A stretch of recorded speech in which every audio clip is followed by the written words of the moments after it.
नमस्कार, रात के 10 बज गए हैं और हर खबर की दस्तक लिए हाजिर हैं हम। मैं हूं श्वेता सिंह। किस पर करें यकीन? दस्तक में आज जिन खबरों की बात होगी उनका सिरा इसी एक वाक्य से जुड़ा है।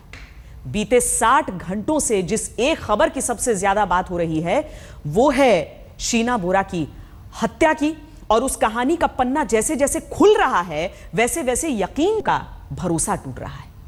बात शीना हत्याकांड की भी होगी, लेकिन पहले बात जिंदा पकड़े गए आतंकी सज्जाद अहमद की, क्योंकि सज्जाद ने खुलासा किया है कि उसने 45 दिन तक लश्कर के कैंप में ट्रेनिंग ली और 4 और साथियों के साथ भारत में घुसपैठ की। लेकिन बात इतनी भर नहीं है। जिंदा पकड़े गए लश्कर के इन तीनों आतंकवादियों को भले अलग अलग जगहों से धरा गया, लेकिन इन तीनों की आपस में खासी जान पहचान थी। गुरुवार को धर दबोचे गए जिंदा आतंकी सज्जाद अहमद ने शुरुआती पूछताछ में खुलासा किया कि वो कसाब को भी जानता था और नवेद को भी।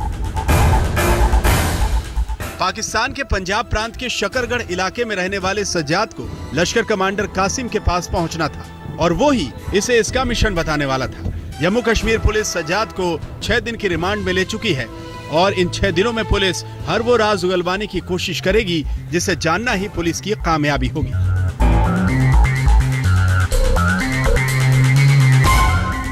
लेकिन सवाल सिर्फ सज्जाद के खुलासों का नहीं है। सवाल है कि लश्कर की घुसपैठ को लेकर नई रणनीति का, और सूत्र बता रहे हैं कि लश्कर ने अप्रैल में ही भारत में आतंकवादियों की घुसपैठ को लेकर नई रणनीति बना ली थी और इस रणनीति की दिशा में पहला कदम बढ़ा था 15 अप्रैल को घाटी में हुई इस रैली में। पाकिस्तान का क्या पैगाम? कश्मीर बनेगा पाकिस्तान, तेरा मेरा क्या अरमान? पाकिस्तान। हाफिज सईद इन नारों से न सिर्फ खुश हुए बल्कि बदला चुकाने की बात भी लाहौर में कही, और उसके बाद उन्होंने न सिर्फ मसरत आलम की वाहवाही की बल्कि यहाँ तक कहा कि मसरत आलम के खिलाफ मुकदमा पूरे पाकिस्तान के खिलाफ मुकदमा है। मसरत आलम, तू बागी नहीं है, तेरे ऊपर बगावत का मुकदमा पूरे पाकिस्तान के अवाम पर हम मुकदमा समझते हैं। दरअसल मसरत आलम की गिरफ्तारी के बाद लाहौर की इस रैली में ही योजना बनी थी कि 30 आतंकवादियों की घुसपैठ कराई जाए। सूत्रों की माने तो यही 5 ग्रुपों में 30 आतंकवादियों को भारत में घुसपैठ कराने का पूरा ब्लूप्रिंट बना और इसी योजना के बाद 5 ग्रुप तैयार हुए। इनमें से एक ग्रुप में नवेद था, एक ग्रुप में सज्जाद। 30 में से 18 आतंकवादी मारे जा चुके हैं, जबकि 2 जिंदा आतंकी पुलिस की गिरफ्त में हैं। लेकिन 10 आतंकी अभी भी पकड़े जाने, यानी खतरा बरकरार है। हाँ, सज्जाद की गिरफ्तारी से पुलिस का हौसला जरूर बुलंद है, क्योंकि सज्जाद को पुलिस ने भी पूरे रणनीतिक तरीके से गिरफ्तार किया। 3 terrorists got killed and 1 we were able to catch alive. I think this is one of the most technically oriented operation in which the technical data was being shared. Sajjad का पकड़ा जाना बड़ी कामयाबी भले हो, लेकिन सवाल लश्कर के इरादों का है। और सच यही है कि रुपहले पर्दे पर भले ही हाफिज सईद को कोई भी हीरो जब चाहे धर दबोचे और ठोक भी दे, लेकिन असल में हाफिज की चुनौती कायम भी है और मुश्किलों का सबब भी। अशरफ वानी, श्रीनगर, आज तक। लश्कर की रणनीति दरअसल चौंकाती भी है और मजबूर करती है हमें यह कहने के लिए कि पाकिस्तान का यकीन करना मुश्किल है। खैर, अब बात शीना हत्याकांड की। इस मामले में हर पल जिस तरह खुलासे हो रहे हैं और केस से जुड़ा हर शख्स जिस तरह आरोपों के घेरे में आ रहा है, उसके बाद शीना हत्याकांड किसी फिल्म सरीखा हो गया है, जहां हर मोड़ पर सस्पेंस है। लेकिन असल जिंदगी की कोई कहानी कैसे रुपहले पर्दे की सस्पेंस थ्रिलर को मात देती, ये देश बीते 2 दिनों से देख रहा है, जब अपनी बेटी शीना के मर्डर मामले में हाई प्रोफाइल इंद्राणी मुखर्जी गिरफ्तार हैं और रिश्तों के तार ऐसे उधेड़े जा रहे हैं कि फिल्म की कहानी का रोमांच पैदा हो रहा है। दरअसल पीटर मुखर्जी और इंद्राणी मुखर्जी का नाम केस में मीडिया की दिलचस्पी जगाने को काफी था, लेकिन इंद्राणी के रिश्तों के मकड़जाल ने केस में आम लोगों की दिलचस्पी बढ़ा दी है। सोशल मीडिया पर शीना हैशटैग ट्रेंड किया तो हजारों ट्वीट्स इसी मुद्दे पर हो रहे हैं। इस बीच इंद्राणी गिरफ्तार हो चुकी है। इंद्राणी, संजीव खन्ना और ड्राइवर यानी तीनों मुख्य आरोपियों पर 4 धाराओं के तहत मुकदमा दर्ज हो गया है। ड्राइवर से पूछताछ के आधार पर मुंबई पुलिस की एक टीम रायगढ़ के जंगलों से शीना की हड्डियों के सैंपल बरामद कर चुकी है, जिसे फॉरेंसिक जांच के लिए भेजा जा चुका है।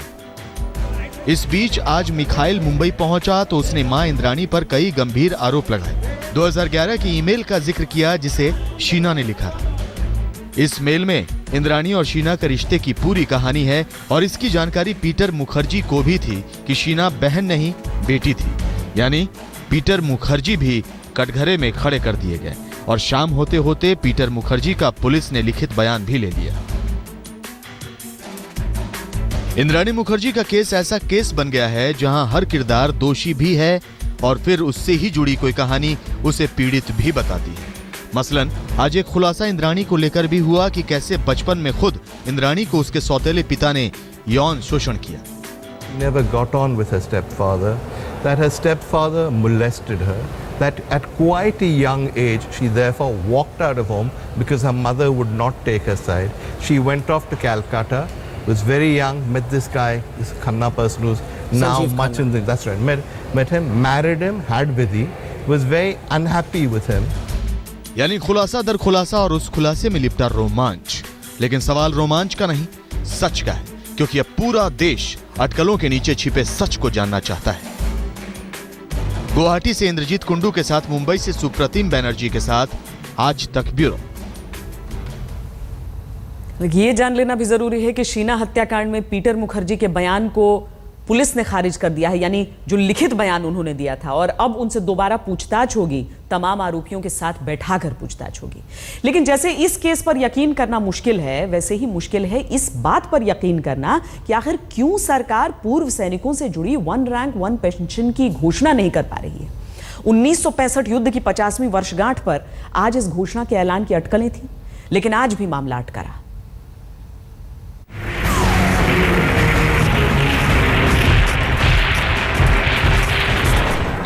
1965 के युद्ध में पाकिस्तानी सेना के दांत खट्टे करने से हिंदुस्तानियों का सिर्फ हौसला ही बुलंद नहीं था, बल्कि ये जीत चीन से हार के जख्म पर मरहम भी थी। जवान हमने भी खोए, लेकिन जवानों की शहादत के बावजूद सीना चौड़ा था, क्योंकि जंग में पाकिस्तान घुटने टेक चुका था। जवानों ने जता दिया था कि नए आजाद मुल्क को कोई यूं ही आंखें नहीं तरेर सकता।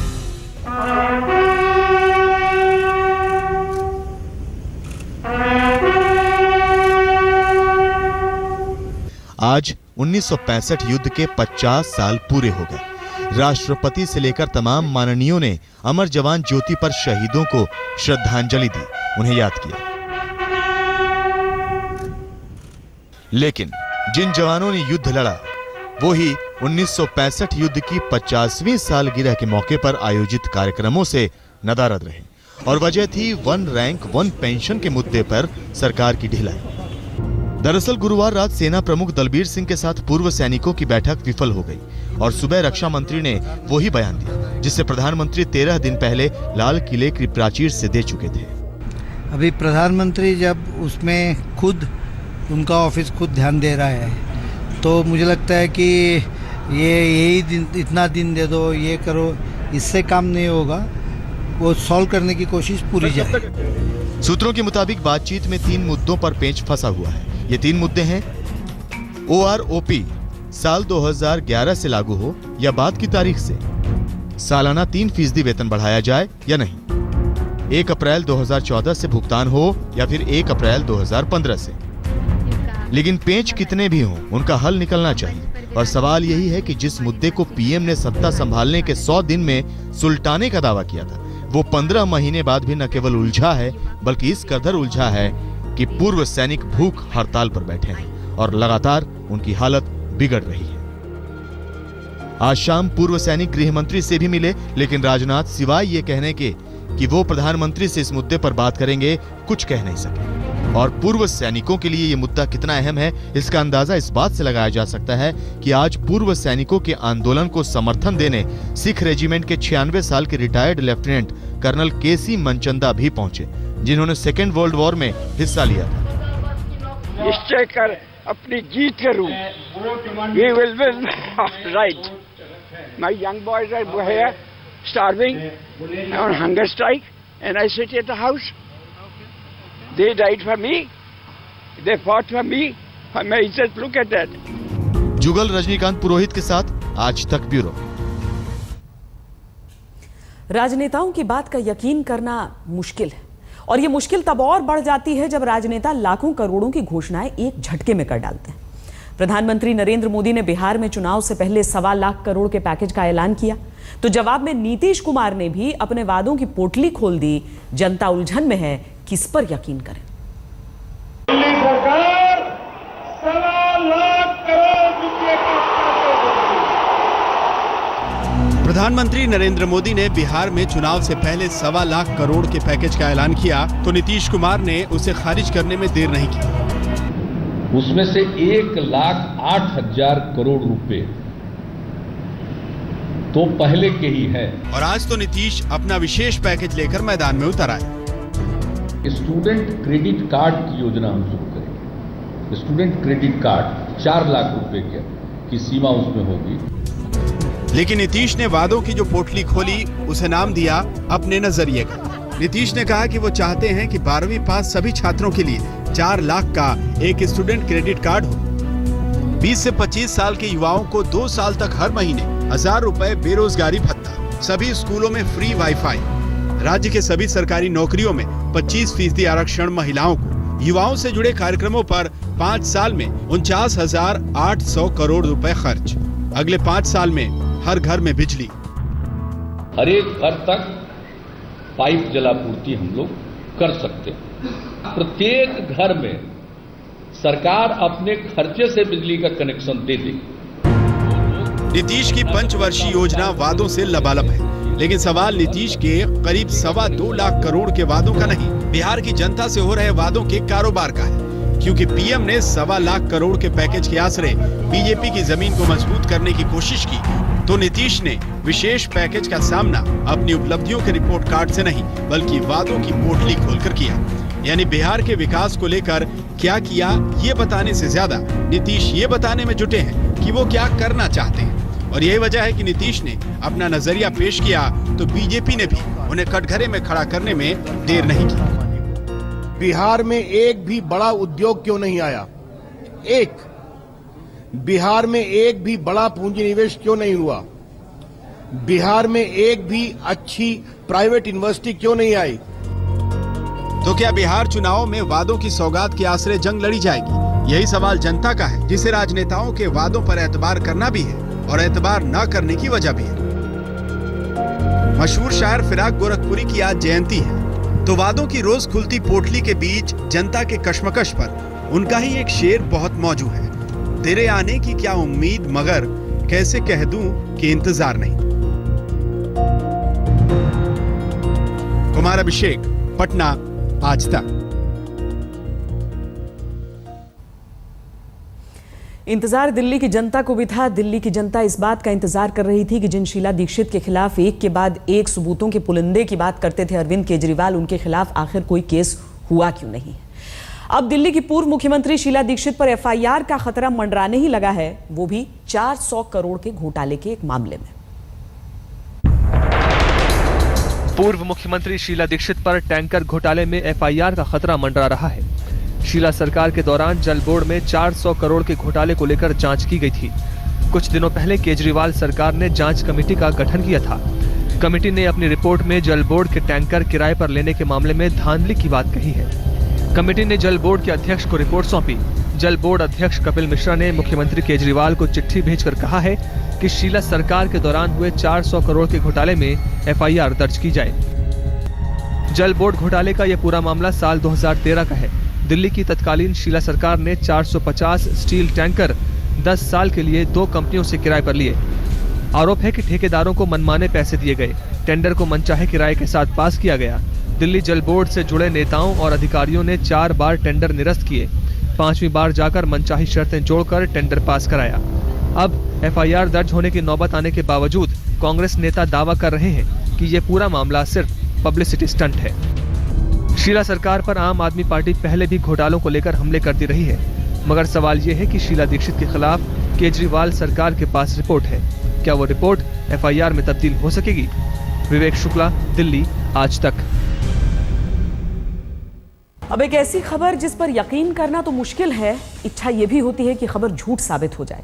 दरअसल 95 साल से अपनी सस्ती धार्मिक किताबों के जरिए घर घर दस्तक देने वाली गीता प्रेस बंद हो गई है। कम से कम अभी के लिए।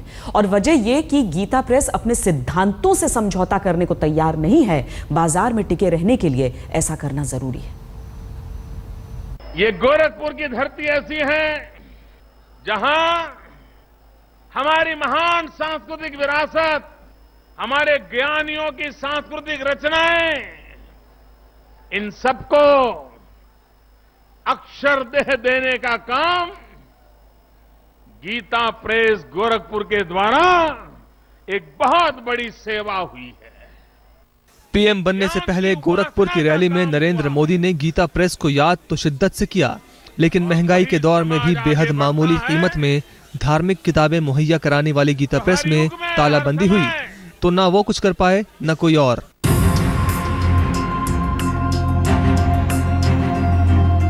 गीता प्रेस ने कभी दान लिया नहीं और सस्ती किताबें मुहैया कराने की जिद ने किताबों को महंगा किया नहीं, तो स्टाफ की मांग पूरा करने में गीता प्रेस असमर्थ निकली और आखिरकार गीता प्रेस पर ताला लटक गया।